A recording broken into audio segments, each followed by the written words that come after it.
Independent ডিজিটালের নিয়মিত আয়োজন 10 minute শোতে আপনাদের স্বাগত জানাচ্ছি। আমি আশিক হোসেন। আমাদের আজকের আলোচনার বিষয় কোটা থাকবে কি থাকবে না এর সিদ্ধান্ত কার। আর এই বিষয়টি নিয়ে আমাদের সাথে কথা বলতে স্টুডিও থেকে যুক্ত হয়েছেন ইন্ডিপেন্ডেন্ট ডিজিটালের প্রধান বার্তা সম্পাদক তানভীর সোহেল। তানভীর, আপনাকে স্বাগত জানাচ্ছি আমাদের শোতে। তানভীর, আমরা দেখেছিলাম যে 2018 সালে কিন্তু একটি পরিপত্রের মাধ্যমে এই যে কোটা এটি কিন্তু বাতিল করা হয়েছে, সরকারি চাকরিতে যে কোটা আছে এটা আদালত পর্যন্ত আসলে কি হবে? হ্যাঁ, একটু যদি ব্যাকগ্রাউন্ডে আসি যে আসলে এটা আপনি যেটা বলছিলেন যে আসলে সিদ্ধান্তটা কার। আসলে কোটা যেটা আসছে এটা তো আমাদের মুক্তিযুদ্ধের পর 72 সাল থেকেই কোটা ব্যবস্থাটা চালু, অর্থাৎ তখন কিন্তু 80% নিয়োগ হতো কোটাতে 72 সাল থেকে 76 সাল পর্যন্ত, অর্থাৎ 20% ছিল যারা রেগুলার পরীক্ষা দিয়ে আমরা বলি যেটাকে মেধাক্রম অনুযায়ী, সেটা মাত্র 20% আসছে। 73 সালে এসে এটা হয়ে গেল 40% হচ্ছে মেধা কোটাতে, অর্থাৎ মেধা লিস্ট অনুযায়ী, বাকি 60% ছিল কোটাতে। তো সেটা একসময় 1985 সালে এটি কমে আসলো 55%। এরপরে এটি ওই যে 1% প্রতিবন্ধীদের যুক্ত করে 56% হিসেবে, যেটি দীর্ঘদিন আপনি জানেন যে 2018 সাল পর্যন্ত, অর্থাৎ 100 জন নিয়োগ পেলে তার 56 জন কোটাতে নিয়োগ হবে, এটাই বলা ছিল। এখন জন্ম সনদ দিয়ে খোলো বিকাশ স্টুডেন্ট অ্যাকাউন্ট, নিজের বিকাশ নিজে কর। কোটার মধ্যে আছে হচ্ছে মুক্তিযুদ্ধ কোটা, এবং তাদের পরবর্তীতে যেটা হলো যে তাদের সন্তান, এবং তারপরে আসলো নাতি নাতনির বিষয়টি আসলো, এবং এটা হচ্ছে 30%, 10% নারী কোটা, 10% জেলা কোটা, 5% হচ্ছে আদিবাসী, তখন ছিল আদিবাসী কোটা, পরে যেটা উপজাতি বা ক্ষুদ্র গোষ্ঠীদের জন্য সংরক্ষিত কোটা, এবং 1% হচ্ছে প্রতিবন্ধীদের কোটা। এইটা কিন্তু সরকারি সিদ্ধান্ত, এখানে আসলে কোর্টের কোনো ছিল না বা কোনো কিছুই ছিল না, সরকারি সিদ্ধান্তেই আসলো, এবং 18 সাল পর্যন্ত এই কোটা ব্যবস্থাটা এভাবেই ছিল। এখন আপনি যে প্রশ্নটা করলেন যে এর মধ্যে তাহলে কোর্ট কিভাবে অন্তর্ভুক্ত হলো, আসলে এখন কোর্ট কিভাবে অন্তর্ভুক্ত হলো, যেটা 18 সালে আপনি জানেন যে একটা বড় আন্দোলন হলো, ছাত্ররা একটা বড় আন্দোলন করলো, এবং সেই আন্দোলনের পরবর্তীতে প্রধানমন্ত্রী একটা সংসদে ঘোষণা দিলেন যে কোনো কোটাই থাকবে না, কোটা জিরো হলো, এবং সেই অনুযায়ী পরিপত্র জারি করা হলো যে কোনো চাকরিতে সরকারি, যেটা প্রথম শ্রেণী এবং দ্বিতীয় শ্রেণীর যে চাকরিগুলো, অর্থাৎ গ্রেড 13 পর্যন্ত, প্রথম গ্রেড থেকে 13 গ্রেড পর্যন্ত কোনো চাকরিতে, নবম গ্রেড থেকে 13 গ্রেড পর্যন্ত কোনো চাকরিতে কোনো কোটা থাকবে না। তো যথারীতি সেটা পরিপত্র জারি হলো, এবং সেটাই চলতেছিল। এর মধ্যে কোর্ট অন্তর্ভুক্ত হলো যে ওই সময় যখন কোটা বাতিল করা হলো, তখন মুক্তিযোদ্ধা সন্তান 7 জন সন্তান যারা এর বিরুদ্ধে, যে এই সিদ্ধান্তের বিরুদ্ধে, তারা একটা হাইকোর্টে গেল এবং একটা রিট করলো যে কোটা, তাদের কোটা 30% কোটা কেন এটা বাতিল হবে কেন, এটা নিয়ে হাইকোর্ট তখন একটা রুল দিল, যেটাকে পরবর্তীতে হাইকোর্ট একটা রায় দিল যে যেভাবে কোটাটা বাতিল করা হয়েছে, যে পরিপত্রটার মাধ্যমে 30% কোটা বাতিল করা হয়েছে, সেটাকে তারা ইল্লিগাল ঘোষণা করলো। এটাই হলো কোর্টের এর মধ্যে ঢোকাটা, যে অর্থাৎ ওই বাতিলের পর কয়েকজন মুক্তিযোদ্ধা সন্তান তারা এটা কোর্টে যাওয়ার কারণে কোর্ট এটা একটা অন্তর্ভুক্ত হয়ে গেল। কিন্তু কোটা আপনি যেটা বলছেন, কোটাটা আসলে কে বাস্তবায়ন করে? কোটা সবসময় কিন্তু আসলে বাস্তবায়ন করে সরকার, এটা সরকারের সিদ্ধান্ত, সরকার সিদ্ধান্ত অনুযায়ী কোটা হয়। এখন একটা কোর্ট এর মধ্যে যে কোনো কারণে হোক, সেখানে সে এর মধ্যে ঢুকে একটা রায় দিয়েছে, তাদের কাছে মনে হয়েছে যে যে বাতিল করা হয়েছে, বাতিল প্রক্রিয়াটা সঠিক হয়নি, সেই জন্য তারা এটাকে অবৈধ ঘোষণা করছে। এখন এই যে অবৈধ ঘোষণা করা হলো, এবং আমরা দেখলাম যে এরপর থেকে কিন্তু আবারও শিক্ষার্থীরা রাজপথে গত কয়েকদিন ধরে, রাজধানী সহ সারা দেশে কিন্তু এই আন্দোলনটা ছড়িয়ে পড়েছে, এবং এর মধ্যে শিক্ষার্থীদের একটি অংশ কিন্তু আদালতের যে আইনি প্রক্রিয়া, সেই প্রক্রিয়ার কিন্তু যুক্ত হয়েছে। এতে করে কি আপনার কাছে মনে হয় যে শিক্ষার্থীদের আসলে এতে লাভটা কি হবে? এটা একটা ব্যাপার যে শিক্ষার্থীরা যে আন্দোলন করছে, 18 সালে এসে যে আন্দোলনের সাকসেস তারা পেয়েছিল, সেখানে কিন্তু তাদের দাবি ছিল যে কোটা সংস্কারের একটা দাবি তারা করেছিল, যে এই যে 56% কোটা, এটা অযৌক্তিক, কারণ বিশাল স্টুডেন্ট সংখ্যা, তারাই মাইনর হয়ে গেল, অর্থাৎ তারাই মনে হচ্ছিল যে যারা কোনো কোটাতে নেই তারা আসলে অনগ্রসর, যেটা আমরা বলি যে যাদের জন্য কোটা, তারা হয়ে গেল সবচেয়ে কম, আর কোটা হয়ে গেল তার থেকে বেশি। ডক্টর আকবর আলী খান, আপনি জানেন যে সাবেক তত্ত্বাবধায়ক সরকার উপদেষ্টা, তিনি একটা কথা বলেন যে কোটা মেধাকে ছাড়িয়ে গেছিলেন। তিনি বলতেন তখন, যখন তিনি বেঁচে ছিলেন, তখন তিনি বলতেন, এটা গণমাধ্যমে অনেক জায়গাতে তখন তার এসেছে, এবং বিরাট অংশ মানুষই কিন্তু তখন এটাকে আর সাপোর্ট করতে পারছিলেন না। তো স্বাভাবিকভাবেই কোটাটা, সেই আন্দোলন হলো, সাকসেস হলো।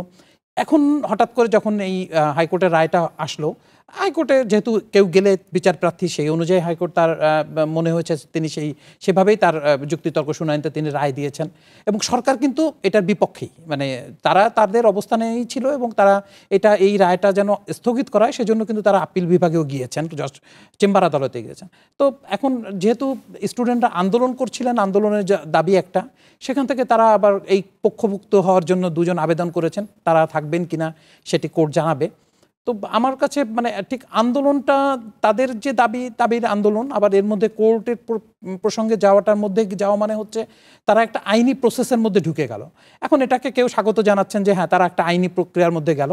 এখন আইনি প্রক্রিয়ার মধ্যে থাকার যেটা দাবির জায়গা থেকে তখন আলাদা, এই যে তাদের দাবিটা হচ্ছে আমরা কোটা চাই না, কিন্তু আইনি প্রক্রিয়ায় যখন আপনি যাবেন তখন যদি শুনানির পরে আপিল বিভাগ একটা রায় দেন যে রায়টাই তারা দিবেন সেটা যদি তাদের পক্ষে যায় ভালো, যদি তাদের বিপক্ষে যায় তাহলে কিন্তু তাদেরকে মেনে নেওয়ার একটা বাধ্যবাধকতা আসে, কারণ সে তো এই আইনি প্রক্রিয়া একটা পার্ট এবং তিনি এই আইন প্রক্রিয়া আইন বিচার বিভাগকে শ্রদ্ধা ভক্তির মধ্যেই থাকেন বিধায়ী তিনি সেখানে কথা বলেছেন এবং তার কথার প্রেক্ষিতে এই রায়টা আসছে, ফলে তাকে তখন তো মানতে হবে তখন সেই বিষয়টা।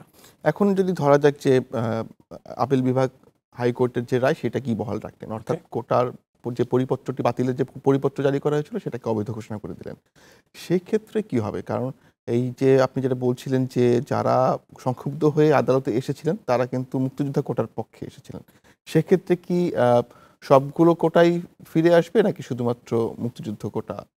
এটা মানে খুবই গুরুত্বপূর্ণ প্রশ্ন, আসলে কি হবে সেটা খুবই টাফ। তবে মানে আইনি ভাষায় যদি আমরা দেখি তাহলে হচ্ছে যে 30% মুক্তিযোদ্ধা কোটা নিয়েই মূলত এটা। তো স্বাভাবিকভাবেই হয় কি, যখন আপনি জানেন যে আইনি ব্যাপারে একটা প্রথা, একটা নজির যে বিষয়গুলো থাকে সেগুলো কিন্তু আইনি ভাষায় রাখা হয়। যেমন আপনি ব্রিটেনে যেমন আছে প্রথা, তাদের লিখিত সংবিধান নাই কিন্তু প্রথা অনুযায়ী সেটা একটা আইনের মতো। এখন কোর্ট যখন ওই আন্দোলনের প্রেক্ষিতে যে পরিপত্রটি জারি করা হয়েছিল এবং অর্থাৎ কোটা বাতিল করে যে পরিপত্রটা বাতিল করা হয়েছিল সেখানে তো নারী কোটা ছিল, সেখানে জেলা কোটা ছিল, সেখানে নৃগোষ্ঠী বা আদিবাসীদের জন্য যে কোটা সেটা ছিল, প্রতিবন্ধীদের কোটাও ছিল। এখন হয়তো একটা পক্ষ সেখানে গেছে আর একটা পক্ষ হয়তো কোর্টে এখনো যায় নাই, কিন্তু যখন ওই পক্ষটা রায়টা যদি সেটাও যদি অবৈধই হয়, অর্থাৎ তাদেরটা যদি থাকতেই হয়, পরিপত্রে থাকতেই হয়, কোটা থাকতেই হয়, তাহলে কিন্তু স্বাভাবিকভাবেই নজির হয়। তখন দেখা যাবে যে হয়তো এই পক্ষের নারী কোটা থেকে বা জেলা কোটা থেকে অথবা অন্যরা যদি আবার কোর্টকে আবেদন করেন যে আপিল বিভাগে তো বলাই আছে যে এই পরিপত্রটা শেষ, তো সেখানে তো আমরাও ছিলাম, তখন হয়তো আমরা আপিলে আসি নাই বা আমরা কোর্টে আসি নাই, তখন কিন্তু এই রায়টা তাদের পক্ষে যাওয়ার অনেক সুযোগ থাকে। ফলে স্বাভাবিকভাবেই কিন্তু এক ধরনের ধরে নেওয়া যায়, যদি এমন হয় যে এটা যদিও কোর্ট কি দিবেন সেটা তো আসলে কোর্টের ব্যাপার, তারাই ভালো বুঝবেন, আদালতেই ভালো বুঝবেন, কিন্তু যদি এমন হয় তাহলে দেখা যাবে যে পুরো ব্যবস্থা ফিরে আসতে হবে, মানে তখন কিন্তু এই 56% কোটায় আবারও চলে একটা সুযোগ তৈরি হবে আর কি। সেক্ষেত্রে ধরেন কোটা ফিরে আসলো, এতে তো শিক্ষার্থীরা স্বাভাবিকভাবেই আসলে সংক্ষুব্ধ থাকবেন, তো সেক্ষেত্রে পরবর্তীতে গিয়ে সরকারের কি এটাকে সংস্কার করার কোনো সুযোগ আছে বা তাদেরকে আপনি এটা ভালো প্রশ্ন করেছেন যে আসলে কি সুযোগ আছে, কারণ কোর্ট আমরা যদি কোর্টের রায় দেখি সেভাবে হয় এবং সর্বোচ্চ আদালত যেখানে দিচ্ছেন, সুপ্রিম কোর্ট, আপিল বিভাগ দিচ্ছেন, হাইকোর্ট দিচ্ছেন, তো স্বাভাবিকভাবে তো ফিরে আসছে। এখন ওই যে আমরা শুরুতেই বলছি যে কোটার আপনি জানেন যে একটা ছোট্ট ওই যে অ্যাটর্নি জেনারেলের বক্তব্যে যদি আসে আমিনুদ্দিন আহমেদ, তিনি একটা কথা কিন্তু বলেছেন যে আমরা কোর্টকে এই মর্মেই বুঝাচ্ছি যে সরকার যে সিদ্ধান্ত নিয়েছে সেই সিদ্ধান্তে আসলে কোর্টের হস্তক্ষেপের জায়গা কতটুকু, অর্থাৎ সরকার একটা বিভাগ, বিচার একটা বিভাগ, ওকে। তো সরকার একটা সিদ্ধান্ত নিল, এখন প্রত্যেকটা সিদ্ধান্ত যদি সরকারের কিছু সিদ্ধান্তের এখতিয়ার আছে, তো প্রত্যেকটা সিদ্ধান্ত যদি কোর্ট বাতিল করে দেয় তাহলে আসলে তো সরকার চলতে পারবে না। কোর্টেরও তো কিছু ব্যাপার থাকে, যেমন আপনি অনেক সময় দেখবেন যে কোর্ট কিন্তু বলেছিল যে যখন স্কুল বন্ধ নিয়ে একটা রিট হয়েছিল, আপনার মনে আছে যে গরমের সময় স্কুল কেন বন্ধ হবে না, এরকম একটা রিট হয়েছিল একবার, তখন কিন্তু হাইকোর্টের একটি বেঞ্চ কিন্তু বলে দিয়েছিলেন যে এটি আসলে সরকারের এখতিয়ারের বিষয়, তারাই ঠিক করুক, তারাই ঠিক করুক, এটা খুলবে শিক্ষা মন্ত্রণালয় খুলবে কি খুলবে না তারাই ঠিক করুক, পরিস্থিতি বিবেচনা, এখানে আমাদের কিছু বলার নাই। আবার আরেকটি কোর্ট কিন্তু একবার বলে দিয়েছিলেন যে না 3 তারিখ পর্যন্ত বন্ধ থাকতে হবে। এখন কোর্ট বলতে পারেন, কিন্তু রাষ্ট্রের একটা সিদ্ধান্তের ব্যাপার আছে। সেই সিদ্ধান্তে কোর্ট কতটা পর্যন্ত হস্তক্ষেপ করতে পারেন বা কতটুকু, এর একটা মাপকাঠি আছে। তা নাহলে তো রাষ্ট্র চলতে পারবে না। তা নাহলে ধরুন আজকে একটা সরকার নির্বাচিত হলো, পরের দিন সুপ্রিম কোর্টে কেউ একজন গেলেন, বললেন যে এই সরকারটা আসলে সঠিক পন্থায় নির্বাচিত হয়নি, সো এটা কি ইল্লিগাল। সুপ্রিম কোর্ট কি বলে দেবে ইল্লিগাল? তাহলে তো রাষ্ট্র ব্যবস্থা ভেঙে পড়বে, সিস্টেম ভেঙে পড়বে, সব জায়গায় সিস্টেম ভেঙে পড়বে। বা রাষ্ট্র একজন সেনাপ্রধান নিয়োগ দিলেন, কোর্ট বললে কোর্টে গেলেন, কোর্ট কিন্তু তারা কি এই হস্তক্ষেপগুলো করে? কখনো কিন্তু করেন না, কারণ এটা রাষ্ট্রের নির্বাহী বিভাগের কাজ। একজন প্রধান বিচারপতি নিয়োগই কিন্তু রাষ্ট্রের নির্বাহী বিভাগের কাজ। কখনো তো কোর্ট বলে না যে ওনাকে প্রধান বিচারপতি নিয়োগ করা হয়েছে, এটা ঠিক হয়নি, তা তো বলবে না। অর্থাৎ প্রত্যেকের কাজের জায়গাটা ভাগ করা আছে, যেন একটা আরেকটাকে কোনোভাবে হ্যাম্পার না করে, ক্ষতিগ্রস্ত না করে, কারণ আলটিমেট তো রাষ্ট্র ক্ষতিগ্রস্ত হবে। তো সেখানে কিন্তু আপনি যেটা বলছেন কোটার কথা, এখন সুপ্রিম কোর্ট সবচেয়ে আপিল বিভাগের সর্বোচ্চ আদালত, তারা নিশ্চয়ই এটা বুঝবেন যে এটা কিভাবে হয়ে আসছে, কিভাবে কোটা সিস্টেমটা হয়ে আসছে, এবং এটা সরকারের নির্বাহী বিভাগেরই আসলে কাজ এতদিন পর্যন্ত। সো তারা নিশ্চয়ই এটা বুঝবেন এবং বুঝেই হয়তো সেভাবেই তারা ব্যাখ্যাটা দাঁড় করাবেন এবং দিবেন, কারণ সর্বোচ্চ আদালত, আপিল বিভাগ হচ্ছে সর্বোচ্চ জায়গা। তারা এমন কোনো কিছুতে যাবেন না যেটা আসলে মানুষ পছন্দ করছে না বা একটা ক্রাইসিস তৈরি হয়, এরকম কিন্তু করবেন না। আপনি দেখবেন যে ওবায়দুল কাদের নিজেও বলেছেন যারা আপিল বিভাগ নিশ্চয়ই সবকিছু বুঝেই তারা একটা দিবেন, মানুষের অবস্থানটা বুঝেই তারা একটা রায় আসবেন। নিশ্চয়ই আমরাও চাই আসলে এই সমস্যাটার একটা সুরাহা হোক, ভালো সমাধান। ধন্যবাদ তানভীর আপনাকে আমাদের সাথে আসার জন্য। নিশ্চয়ই পরবর্তীতে আবারও আপনার সাথে দেখা হবে। ধন্যবাদ আপনাকে। আজ এ পর্যন্তই, দেখা হবে পরের পর্বে। রবি থেকে বৃহস্পতি সাথে থাকুন 10 মিনিট শো, দেখতে থাকুন ইন্ডিপেন্ডেন্ট ডিজিটাল।